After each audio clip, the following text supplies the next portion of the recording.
네, 레위기 말씀 43번째 시간이고요. 제목은 너희는 거룩하라.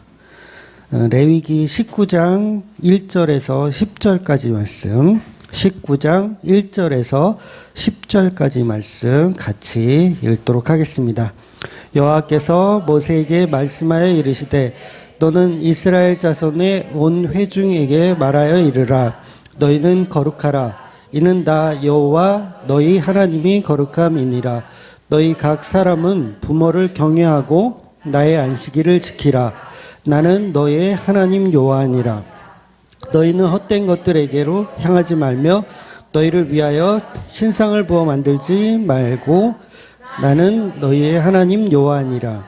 너희는 화목 제물을 여호와께 드릴 때에 기쁘게 받으시도록 드리고 그 제물은 드리는 날과 이튿날에 먹고 셋째 날까지 남았거든 불사르라. 셋째 날에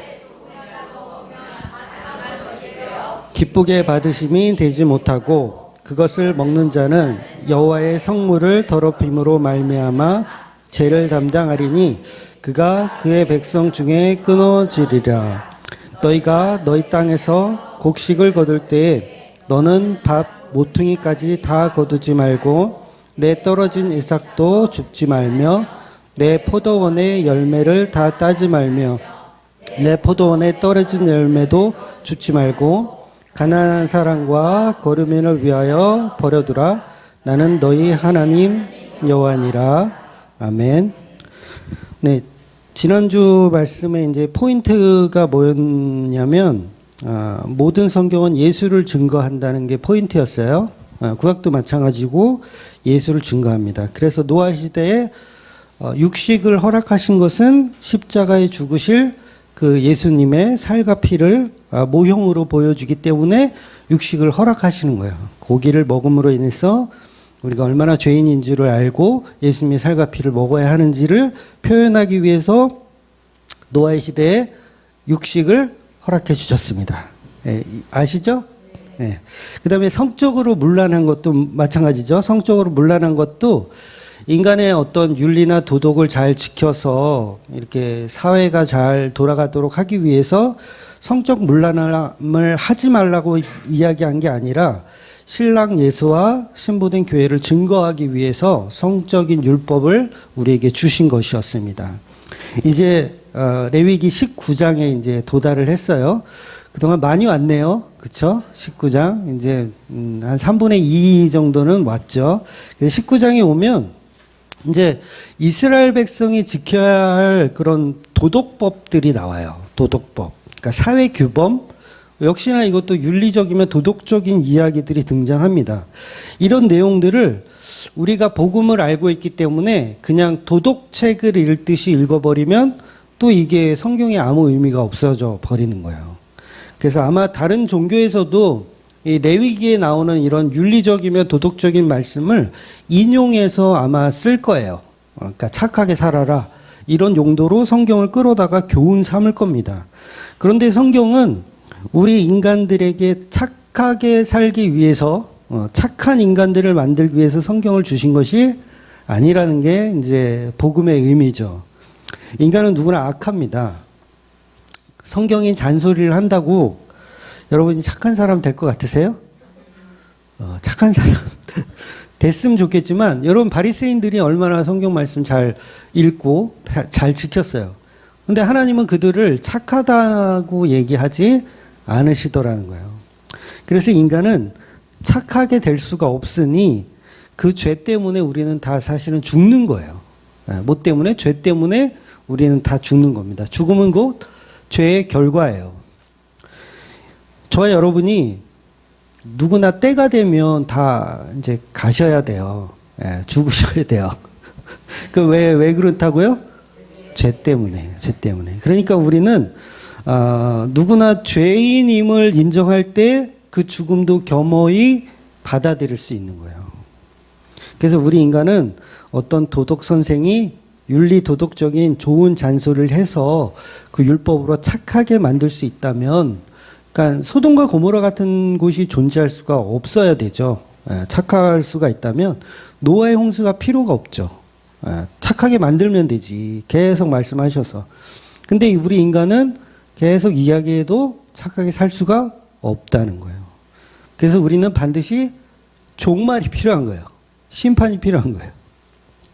우리 하나님 마음에 쏙 드는 그런 착하게 살 수 있는 방법은 우리에게는 없다는 거죠.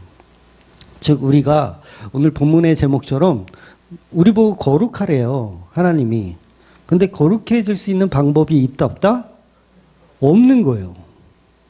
그런데 하나님은 왜 자꾸 본문에서 우리에게 거룩을 요구하실까요? 그럼 여러분이 하나님한테 좀 이렇게 기도해 보세요.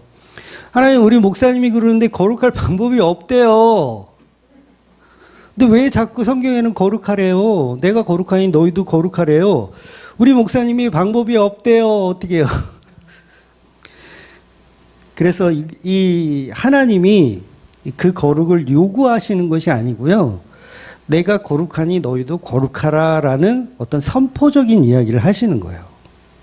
그러니까 다시 말해서 너희는 어떤 율법으로도 거룩하게 너희 자신을 치장할 수가 없으니 내가 거룩하니 그냥 너희도 거룩하라라는 선포적인 말씀을 하는 겁니다. 그러니까 그 거룩은 누가 만들어 가겠다는 거예요? 하나님이 만들어 가겠다는 거예요. 여러분 보고 거룩해지라는 게 아니라 내가 거룩하게 너희를 만들어 가겠다. 내가 거룩하니 너희도 거룩하다라는 말의 의미인 거예요. 내가 거룩하게 만들어 가겠다.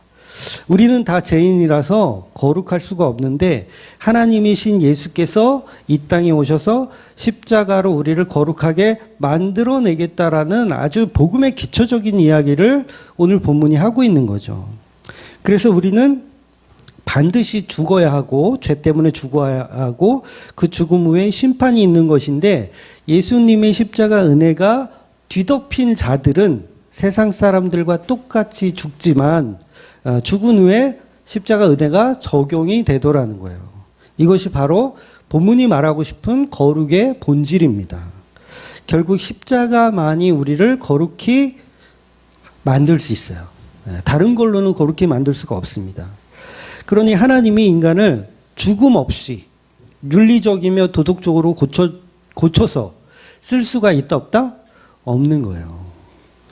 죽음 없이 고쳐 쓸 수가 없어요. 일단 죽여놓고 다시 살려서 거룩하게 만드시는 거예요. 그러니까 이거를 이제 신약에서는 예수님이 거듭남이라고 표현하시는 거예요. 거듭남. 사람이 다시 태어나야 된다. 다시 태어나려면 일단 죽으셔야 돼요. 죽으시고 다시 태어나는 거. 그래서 우리는 우리의 노력으로 거룩할 수 없죠. 왜냐하면 우리는 우리 스스로 못 죽거든요. 생명은 아버지의 것이기 때문에 우리가 죽고 싶다고 해서 죽을 수가 없어요. 특히나 율법으로 막 잔소리를 해. 계속. 그래서 잔소리를 해서 그 사람을 변화시키고 그 사람을 거룩하게 만들 수가 없다는 거예요. 그러니까 우리가 거룩해질 수 있는 유일한 방법은 죽었다가 다시 사는 것밖에 없어요.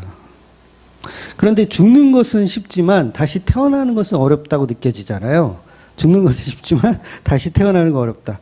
그래서 우리의 힘으로는 불가능한 거예요. 하나님이 하셔야 되는 거. 반드시 예수님이라는 십자가의 은혜로만 다시 태어날 수 있는 겁니다. 그래서 예수님만 유일한 거룩이다라는 답을 성경이 우리에게 제시해 주는 거예요. 예수님의 십자가만 우리의 거룩함이다라고 칭함을 주시는 겁니다. 그래서 예수님이 거룩하니 그 몸된 교회도 거룩하다 칭함을 받는 거예요. 예수님 머리니까 머리이신 그분이 거룩하면 그 몸된 교회도 당연히 거룩하다 칭함을 받는 겁니다. 그래서 그렇게 예수 그리스도의 몸된 교회는 음부의 권세가 해야지 못하는 상황이 되는 거예요. 그러니까 오늘날 우리가 거룩해질 수 있는 유일한 방법은 이미 답이 나와 있어요. 지겹게 설교를 듣고 있어요. 그죠? 좀 주무실 분은 좀 주무세요. 맨날 듣는 얘기니까 피곤하면 주무셔도 돼요. 그러니까 예수와 함께 십자가에 죽고 다시 태어나는 방법밖에는 거룩함에 이룰 수 있는 방법이 없는 거예요. 그래서 우리도 거룩해지고 싶으면 예수님의 몸된 교회가 되는 방법밖에는 없다는 거죠. 우리 자신이 예수님을 믿음으로 교회가 되는 방법밖에는 거룩함의 본질이 없어요. 그래서 거룩한 교회란 예수님을 드러내는 무리들이에요. 그렇죠?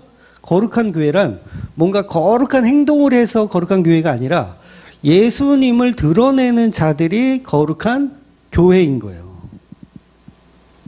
근데 교회인데 거룩하다고 모였는데 예수를 드러내지 못하고 자기들끼리 막 이렇게 거룩하다 그래. 야, 저 사람은 되게 거룩해. 저 사람은 세상하고 딱 구별해가지고 굉장히 신실해. 라고 하면 그게 거룩입니까? 아니죠. 예수가 빠져버리면 그건 거룩한 게 아니에요. 그런데 교회들은 예수님의 십자가 은혜를 드러내지 않고 여전히 율법적인 것을 드러내는데 더 초점을 맞추고 신앙생활을 합니다. 그러니까 본문의 레위기도 보면 전부 윤리적이며 도덕적인 이야기를 하는 것 같으니까 윤리적이며 도덕적인 걸로 자기를 드러내려고 하죠. 거룩함을. 그걸로 치장하는 거예요. 그래서 교회 다니는 사람들은 무조건 착하게 살아야 된다라는 어떤 가르침. 그러니까 교인이 그따위로 살면 되겠냐? 뭔가 빛과 소금의 모습으로 세상에서 뭔가 좀 이렇게 윤리 도덕적으로 잘 살아야지 거룩하지라고 가르치면 안 된다는 거예요. 그 거룩함의 본질은 예수님이 흘리신 피로 거룩해지는 거지 우리가 윤리 도덕적으로 잘 살아서 거룩해지는 것이 아니라는 거예요. 그러니까 그렇게 윤리 도덕적으로 잘 살아서 거룩해지는 거는 불교예요, 불교. 그러니까 기독교도 사실은 불교화되는 가르침인 거죠. 하나님이 이 레위기서에서 윤리 도덕적인 이야기를 주시는 본질은 결코 불교에서 말하는 어떤 그런 선행, 그런 어떤 자비, 이런 거를 이야기하는 것이 아니라는 거예요. 그렇게 따지면 불교에도 다 구원이 있어야 돼요. 그렇죠. 네, 불교에도 구원이 있어요. 왜? 착하게 사니까. 그런데 성경은 착하게 사는 어떤 성화주의를 가지고 구원에 이룰 수 있다, 거룩해질 수 있다라고 표현하지 않습니다. 그러니까 보세요. 지금까지 우리가 보면 애굽에서 배웠던 그 문화와 풍습이 악한 거잖아요. 악한 거. 막 우상 숭배하고 막 이런 악한 건데 이거를 왜 하지 말라고 하냐면 본질적으로 예수를 드러낼 수가 없으니까 하지 말라고 하는 거예요. 윤리적이면 도덕적인 이야기가 아니라 예수를 드러낼 수 없으니까 하지 말고 아예 출애굽을 시켜버리는 거예요. 여러분 한번 생각해 보세요. 하나님이 얼마든지 모세를 통해서요. 애굽에서 혁명을 일으킬 수도 있어요. 그렇잖아요. 여러분 애굽은 군사력이 막강합니다. 이 군사력이 막강한 애굽을 만약에 모세가 혁명을 일으켜서 장악을 한다면 가나안 정복은 뭐예요? 어떻게 되겠어요? 누워서 떡 먹기예요. 가나안 정복은 누워서 떡 먹기입니다. 제가 하나님이라도 모세를 혁명을 일으켜서 애굽 왕조를 물리치고 딱 입성하는 걸로 그림을 그릴 거예요. 제가 하나님이라면. 왜? 그게 편하니까. 그래야 더 막강한 힘을 가지니까. 그래서 군사적으로 보나 지리적으로 보나 애굽을 장악하는 것이 더 효과적일 텐데 하나님은 이스라엘 백성들을 무려 40년 동안이나 뺑뺑이를 돌리세요. 그리고 가나안 정복할 때도 어렵죠. 어렵게 정복하잖아요. 하나님이 함께하지 않으면 못 이겨요. 그들은 다 거인이고 우리는 메뚜기야. 못 이겨. 그래서 하나님은 그렇게 해서 정복할 수도 있지만 그 길을 선택하지 않으세요. 그 이유가 뭐냐면 애굽의 문화를 배울까 봐. 애굽의 문화를 배우면 어떻게 된다? 예수를 드러낼 수가 없기 때문에. 하나님이 여러분에게 왜 부자가 안 되게 하시는 줄 아세요? 그렇죠. 예수님을 드러낼 수 없을까 봐. 없을까 봐. 부자 되면요, 예수를 드러내지를 않아요. 나의 외제차를 드러내지. 나의 아파트, 대형 아파트를 드러내지 예수를 드러내지 않아요. 그러니까 하나님이 얼마나 지독하세요. 말이 40년이지. 여러분 40년 동안 광야에서 매일 똑같은 만나만 먹고 산다고 생각해 보세요. 지겹지 않겠어요? 지겹죠? 근데 그걸 시키는 하나님은 정말 지독하세요. 바울의 삶 보세요. 얼마나 지독해요. 아, 지독해. 끔찍해요. 끔찍해. 그러니까 고초를 한두 번 당하는 게 아니에요. 풍랑을 만나고 뭐 별일이 다 있어요. 인생 자체가 끔찍해요. 근데 왜 이렇게 하시냐면 예수를 드러내라고 그렇게 하시는 거예요. 12제자들 마찬가지잖아요. 부자 돼서 돈 많게 제자를 삼아서 제자가 탁 가는 곳마다 대접받고 가는 곳마다 예수 얘기하고 그러면 더 효과적으로 복음이 전달될 것 같지 않으세요? 그럴 것 같잖아요. 여러분이 다 부자 돼가지고 막 어느 기업의 오너야. 그러니까 말 한마디 하면 막 직원들이 다 교회 간대. 그러면 잘 될 것 같은데 그렇게 하면 종교화 시키기 때문에 하나님이 여러분을 오너로 만들지 않으신다는 거예요. 그래서 저와 여러분의 삶을요, 거친 광야로 밀어 넣으시는 거야. 그 이유가 뭐다? 예수를 드러내라고. 그래서 떠나잖아요. 예수 믿어보려다가 이게 지겹다. 이건 아닌가 보다. 그래서 바울 곁에도 친구들이 많이 있었는데 끝에 가니까 지겹다. 다 떠나잖아요. 그래서 이스라엘 백성들에게 가나안 땅의 모든 사람을 진멸하라고 주신 이유도 그 지역의 풍속을 따르지 말라는 거예요. 왜냐하면 그 지역의 풍속을 따르면 예수를 드러낼 수가 없기 때문이죠. 그래서 본문에서도 이스라엘 백성에게 윤리도덕적인 율법을 주시는 이유도 똑같아요. 그러니까 지금 이 19장이 윤리도덕적인 이야기를 막 계속 전달하거든요. 앞으로 계속 보겠지만 전달해요. 그 이유가 예수를 드러내라고 주시는 거예요.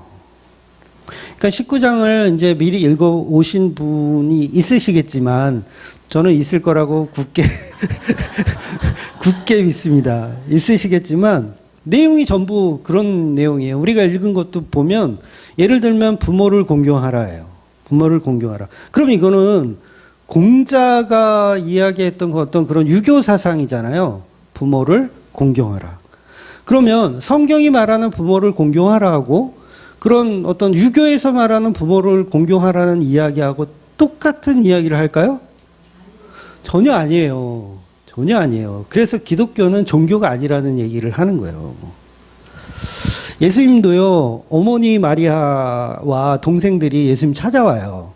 잘 아시죠? 그때 예수님이 정말 냉정하게 누가 내 어머니며 누가 내 동생들이냐 그러시는 거예요. 이거 불효 자식이죠. 이 전문 용어로 이걸 호러 새끼라고 하잖아요. 그러니까 유교 사상으로 보면 예수님은 어떻게 된 거예요, 지금? 야, 이런 어떻게 이럴 수가 있어? 그러니까 기독교가 말하는 부모를 공경하라고 유교가 말하는 부모를 공경하고라는 말은 똑같지만 내용이 전혀 다르다는 거예요. 그래서 전에도 말씀드렸지만 마리아는 예수님하고 피 한 방울 섞이지 않은 대리모예요. 대리모. 예수님 죄송하지만 육적인 부모가 없으세요. 이게 굉장히 중요한 얘기인데 마리아와 요셉은 그냥 대리모이며 양아버지예요. 대리모이며 양아버지. 양부, 양모예요. 물론 그렇다고 양부, 양모니까 여러분의 부모님께 함부로 하라는 얘기는 아닙니다. 그 말이 아니라 중요한 것은 예수님은 그럼 부모가 없이 태어난 분이네요. 이걸 전문 용어로 하면 스스로 계신 분이라고 하는 거예요. 에고 에이미. 이해가 되시죠? 그럼 예수는 누구예요? 하나님인 거예요. 하나님. 예수는 스스로 태어나신 분이네. 그래서 이 스스로 태어나신 거를 천주교에서는 부인하는 거죠. 야, 어떻게 스스로 태어나? 마리아가 성모인데, 성스러운 어머니인데. 근데 아니에요. 피 한 방울 섞이지 않은 그냥 양모일 뿐입니다. 그래서 예수님을 성경이 어떻게 하냐면 성령으로 잉태되었다라고 표현하는데 요것도 문학적인 어떤 표현이지 사실은 예수님은 누구의 도움으로 태어나신 분이 아니에요. 스스로 태어나신 분이에요. 그래서 그 존재 자체가 스스로 계신 예수, 스스로 계신 하나님과 동일한 삼위일격의 하나님이에요. 그러니까 하나님은 아버지니까 조금 높고 예수는 아들이니까 조금 낮다라는 편견을 버리셔야 돼요. 하나님과 예수님은 동일한 하나님이에요. 동등한 하나님. 그러니까 삼위격의 하나님을요, 신학교 가면 막 이런 거 배우거든요. 동등한 하나님 이렇게. 근데 요새 목사들은 신학교를 다 나왔는데도 이런 개념이 없어. 그러니까 하나님은 높고 예수님은 약간 좀 하급으로 취급을 하는 거예요. 그러니까 아버지와 아들 자체가 하나의 비유입니다. 비유. 그러니까 이게 풍속과도 연결이 되죠. 풍속의 비유를 모르면 이게 무슨 얘기인지 못 알아듣는 거예요. 그래서 성삼위 하나님은 스스로 존재하는 개념. 그래서 이 개념을 모르면요, 동등하다는 이 개념을 모르면 부모를 공경하라 이 말을 유교적으로 이해할 수밖에 없어요. 기독교적으로 이해를 안 하고 유교적 사상으로만 이해를 합니다. 그러니까 십계명을 윤리 도덕적으로 인간의 적용거리로 해석하면 오류투성이가 되는 거 아세요?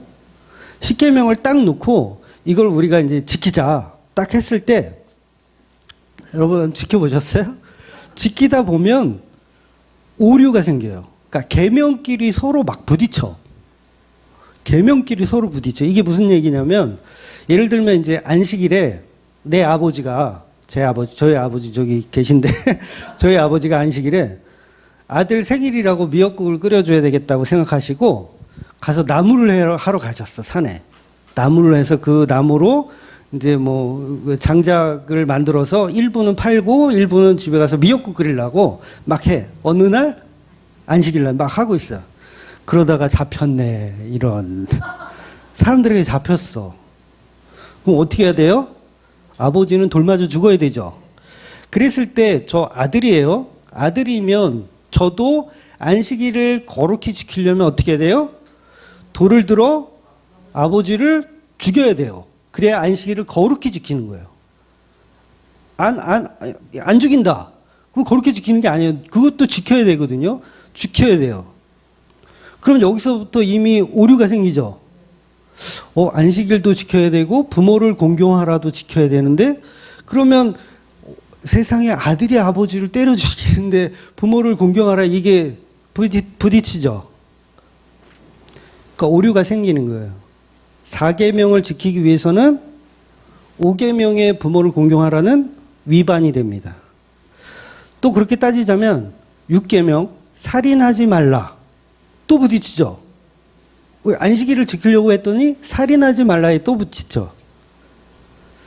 그래서 이 십계명은요, 우리가 가진 풍습, 우리가 가진 윤리 도덕으로 해석하면 계속 오류만 나요.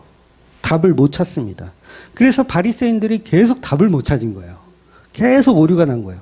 그러니까 예수님하고 왜 바리새인들이 부딪히냐면, 바리새인들은 오류투성이를 가지고 자기가 잘 지켰다고 하니까 진리가 딱 오시니까 그게 부딪히는 거예요. 계속 안 맞는 거예요. 그러니까 바리새인들은 계속 열받기만 하죠. 이것도 지키고 저것도 지키고 계속 부딪히니까 열받기만 하는 거예요. 그런데요, 예수님이 모든 십계명의 율법을 해결하신 분으로 적용을 하잖아요. 그러면 이게 다 해석이 되는데, 십계명 자체가 우리가 지켜야 하는 계명이 아니라 예수님이 지키신 개념으로 딱 방향만 딱 바꿔버리면요, 십계명이 서로가 서로를 안 부딪혀요.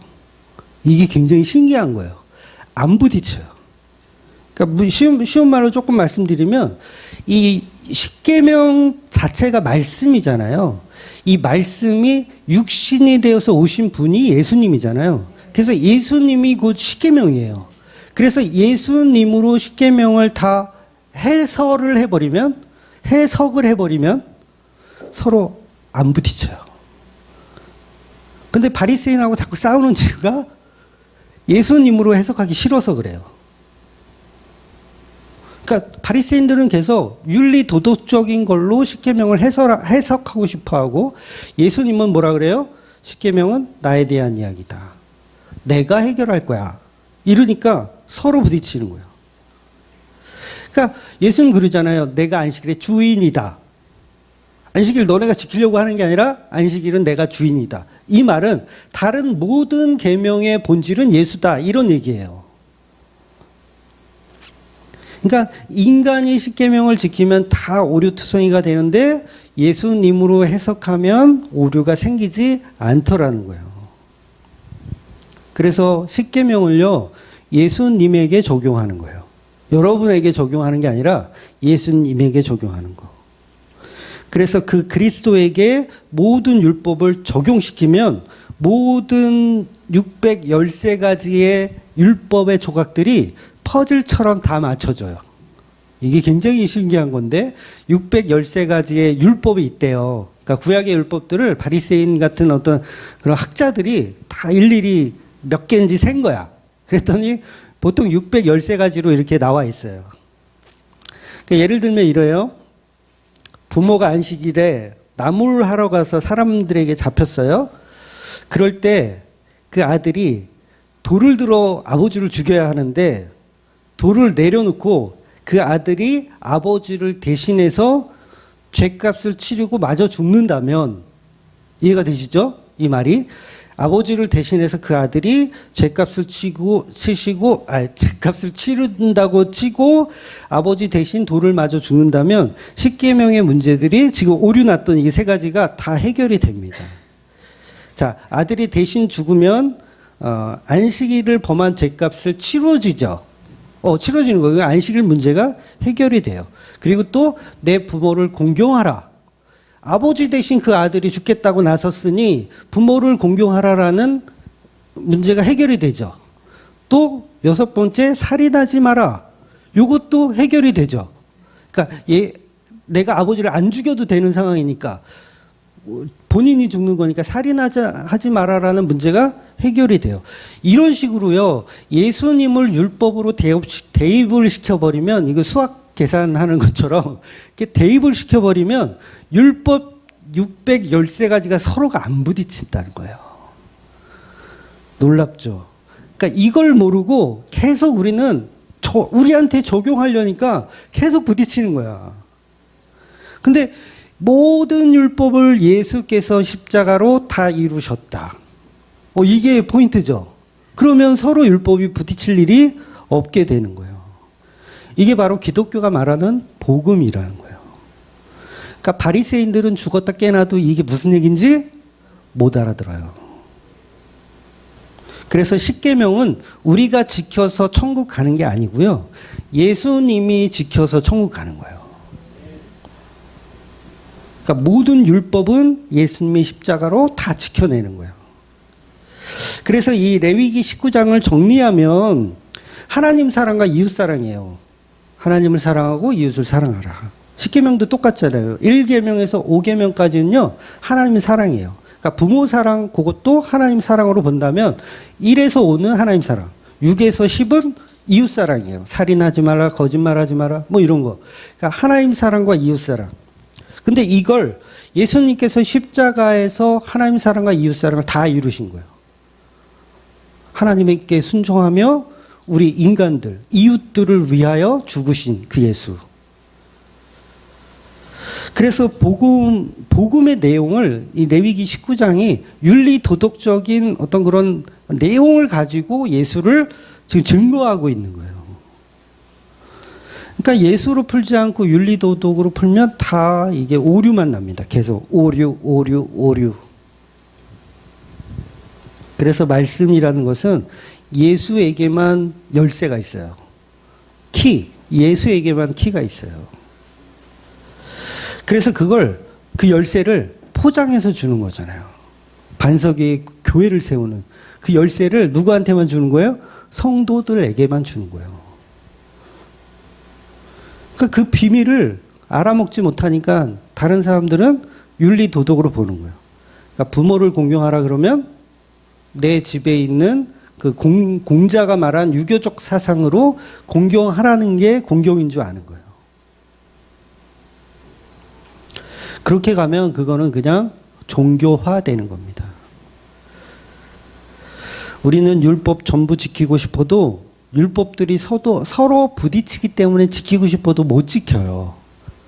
지키고 싶어도 못 지켜요.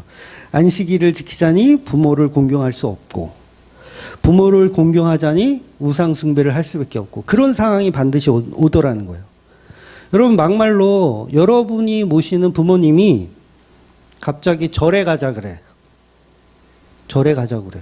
거기서 불공 드리고 거기서 부처님 앞에서 절하고 이렇게 하자고 한다면 부모를 공경하라는 말씀 때문에 따라가야 되죠. 대들 거예요?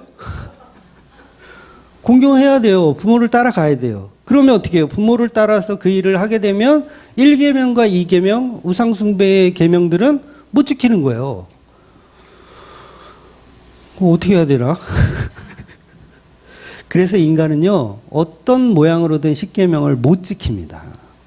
그러니까 우리가 노력이 부족해서가 아니라요, 구조 자체가 우리가 지킬 수 있는 율법의 내용들이 아니었던 거예요. 그러니까 노력해서 지킬 수가 없어요. 바리새인들은 613가지를 다 지킨 게 아니라 다 지켰다고 스스로 위안을 삼은 거지 실제로는 못 지켜요. 그래서 요새 목사들도 그러잖아요. 613가지 율법이 있으면 이걸 막 지키라고 설교하는 목사들 많이 있거든요. 율법대로 부모 공경하세요. 살인하지 마세요. 뭐 하지 마세요. 이렇게 막 설교를 해요. 그런데 이게 오류가 나니까 그거 못 지키잖아요. 그런 목사들이 또 어떻게 얘기하는 줄 아세요? 노력이라도 해라. 진짜 노력이라도 해라. 그러니까 여러분, 진리가 없으면요, 이렇게 인간의 정성을 자꾸 얘기하는 거예요. 노력이라도 해라. 정성이라도 보여라. 하나님이 이 십계명을 딱 주셨는데 우리가 서로 지키려다가 힘들잖아요. 서로 부딪히니까 안 되잖아요. 그럴 때 어떻게 해라? 노력이라도 해라. 정성을 보여라. 이게 바로 무당입니다. 정성을 보여라. 여러분, 주일 성수를 완벽하게 할 수가 없잖아요. 집에 무슨 큰일이 생길 수도 있고. 그럴 때 어떻게 이야기하냐면 최선을 다해라. 그렇잖아요. 최선을 다해라. 그러니까 주일 성수 꼭 하십시오. 근데 어떤 성도가 이번에 뭐 집에 뭐 누가 상을 당해서 못 가게 생겼습니다. 그럼 왜 최선을 다해라. 여러분, 이게 무당들이 하는 이야기인 거예요. 우리는 최선을 다하는 게 아니라 예수님이 이루신 안식일, 예수님이 이루신 그 날에 우리가 기뻐하는 거지 우리가 지키는 날이 아닌 거예요. 율법과 복음은 우리가 지키는 게 아닙니다. 예수님이 십자가로 다 지켜내신 거예요. 우린 그걸 믿는 거죠. 너무 쉽다, 그죠? 우리는 하는 게 없네? 그냥 믿는 거예요. 근데 그게 십자가로 중심을 잡는 게 그래서 어려운 거예요. 제가 그 마가복음 할 때도 스펙트럼 얘기하면서 무지개로 표현했잖아요. 녹색 중간에 서기가 어렵다. 자꾸 빨간색으로도 가고 보라색으로도 가고 자꾸. 여러분, 옛날 예능 보니까 그 롤러코스터 타면서 짜장면 먹기. 그거 기억나세요? 그 정준하 씨인가? 막 이렇게 짜장면을 먹는데 롤러코스터를 타면서 짜장면을 먹는 거예요. 근데 이 짜장면 면발이 막 다 얼굴 전체에 다 얼마나 웃었는지 몰라요. 정말 배꼽을 잡고 웃었던 기억이 나요. 한 8년 전 예능인데 못 먹죠. 왜 못 먹어요? 흔들려서 못 먹어. 그래서 흔들리는 롤러코스터에서는 구원이 없어요. 율법은 흔들리잖아요. 이거 지키려면 저게 부딪히고 저거 지키려면 이거 부딪히고. 근데 그걸 지켜내서 짜장면을 먹을 수 있다고요? 못 먹어요. 얼굴에 다 범벅이 돼요. 남는 건 뭐예요? 얼굴의 흔적들. 그러니까 율법 열심히 지켜. 30년, 40년 동안 열심히 지켜. 남는 건 흔적들. 다 쪽빨렸구나. 흔적들. 그래서 흔들림이 없는 온전한 것이 와야 구원이 있는 거예요. 흔들림이 없는 온전한 것. 좌로나 우로나 치우치지 않는 온전하신 거룩하신 그분이 와야 우리가 구원을 받는 거예요.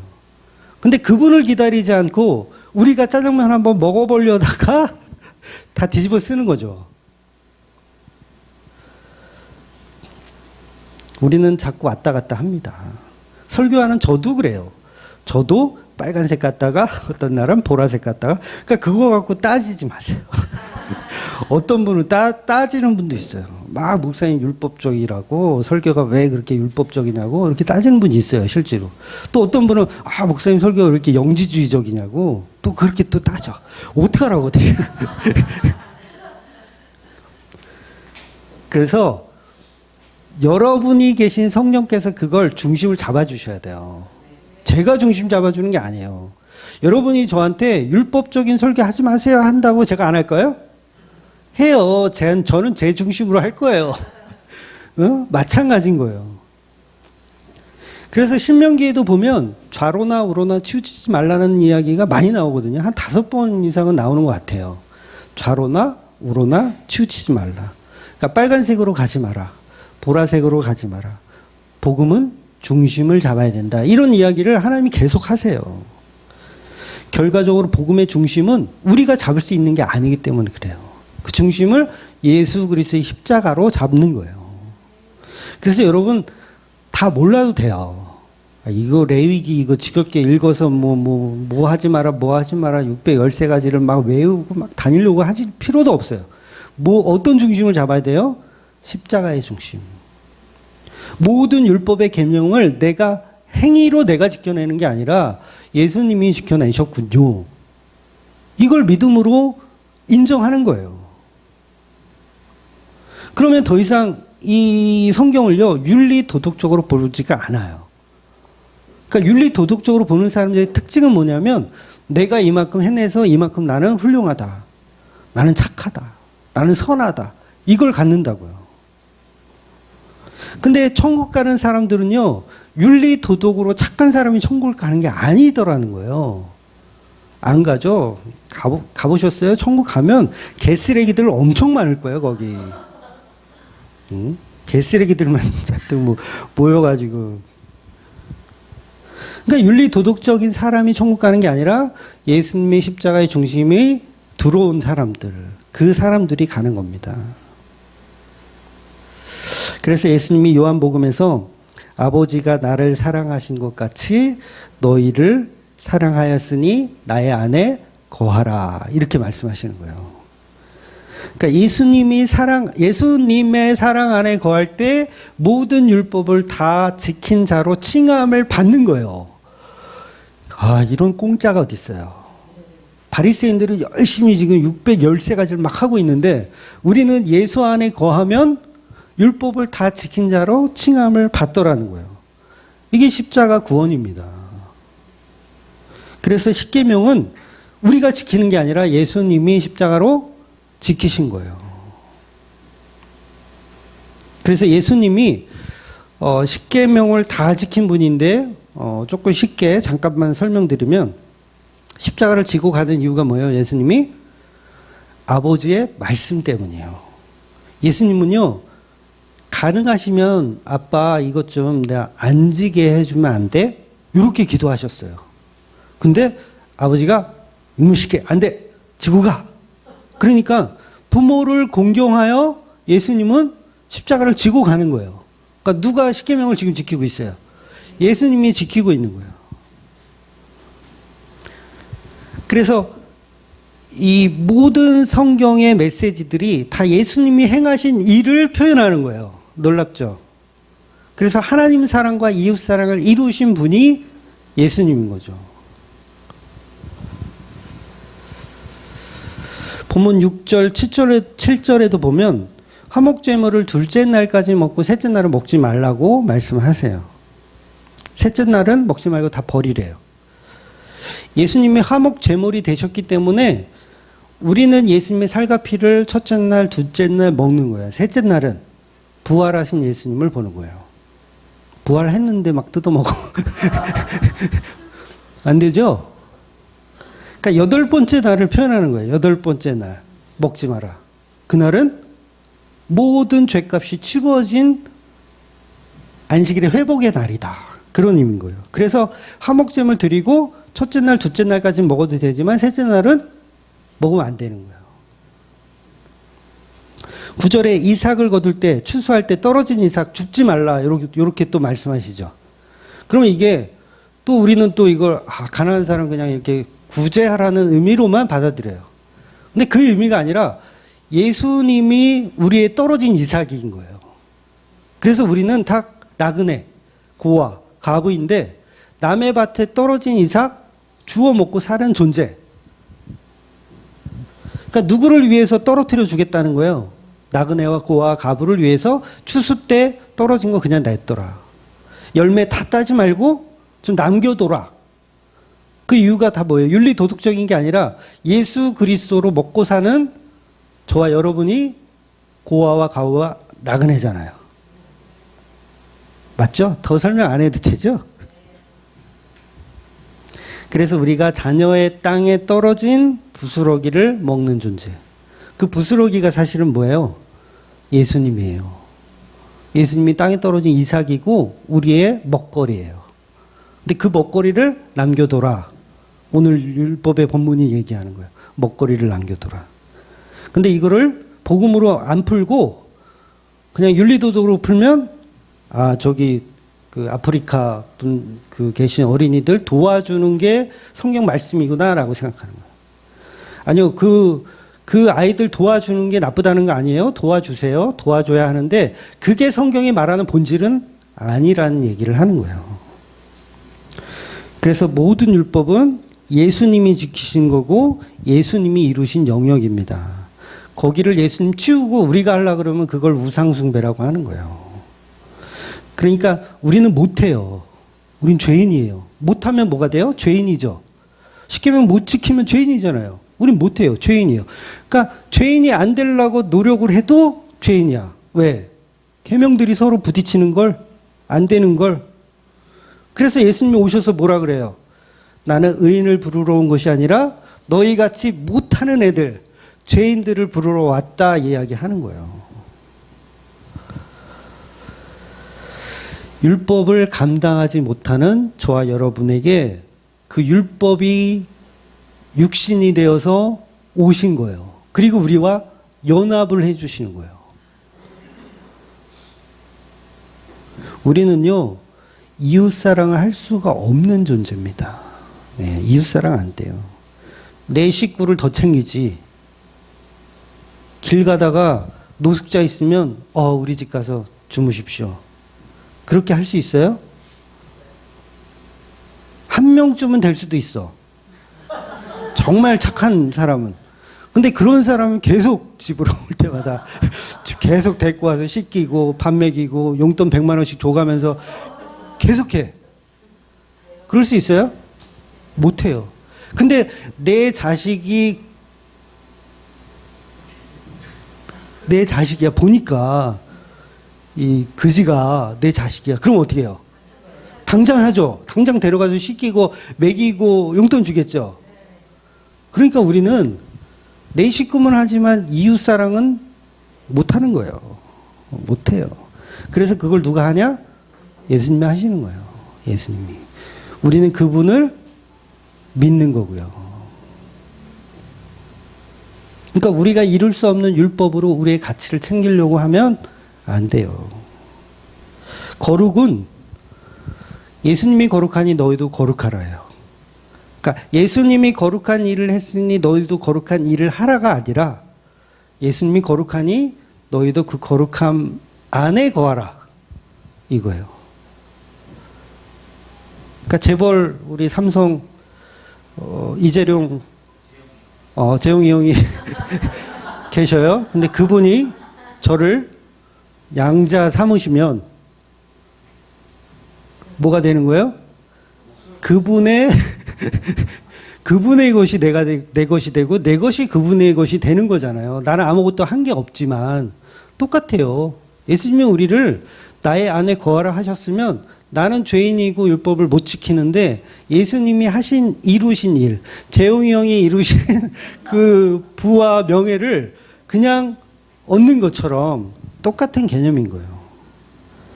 그래서 율법의 완성자이신 예수만이 우리의 참 거룩이고 그분 안에 거하시는 저와 여러분이 되시기를 주의 이름으로 축원드리겠습니다. 아멘. 기도하겠습니다.